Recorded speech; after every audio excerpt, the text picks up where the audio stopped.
আসসালামু আলাইকুম। আমরা অলরেডি চলে আসছি এই যে জায়গায় আসার কথা ছিল, এটা হচ্ছে ক্যালেন।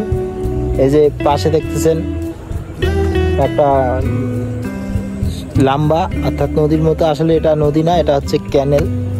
হ্যাঁ, এখান থেকে আমরা পানি পাই। পানি পেয়ে আমরা আমাদের এলাকার যে জমিগুলো আছে বা আশেপাশে যে দোলাগুলো, সেগুলোকে ধান চাষ করে পানি সেচ দিয়ে। তো আসলে এই পুরা ইয়াটাতে ছিল গাছ, এই গাছগুলো কাটার কারণে এই জায়গাটা খুব ফাঁকা দেখাচ্ছে। তো আসলে দুই ধারেই গাছ ছিল, ওই ধারে কিন্তু মাঝে মাঝে গাছ দেখা যাচ্ছে, আর এই ধারটায় ফুল গাছগুলো কেটে ফেলা হয়েছে। আসলে জানি না গাছগুলো কেন কাটছে, হয়তো ওখানে কোনো প্রকল্প আছে রাস্তা বানানোর জন্য মনে হয়। আরে এদিক দিয়ে রাস্তা বানাবে না, রাস্তা এদিক দিয়ে পুরা ক্যালেনের ওপর দিয়ে রাস্তা হবে, রাস্তাটা পাকা করবে, এই কারণে হয়তো গাছগুলো কাটছে। তো আগে কিন্তু পরিবেশটা খুবই ভালো ছিল।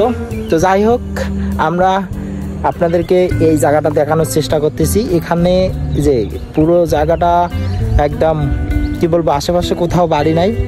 এই যে এটা একটা সুইচ গেট, সুইচ গেটটা একটু সামনে, আমি আপনাদেরকে সুইচ গেটটা দেখাবো, ততক্ষণে আপনারা আমার সাথে থাকবেন।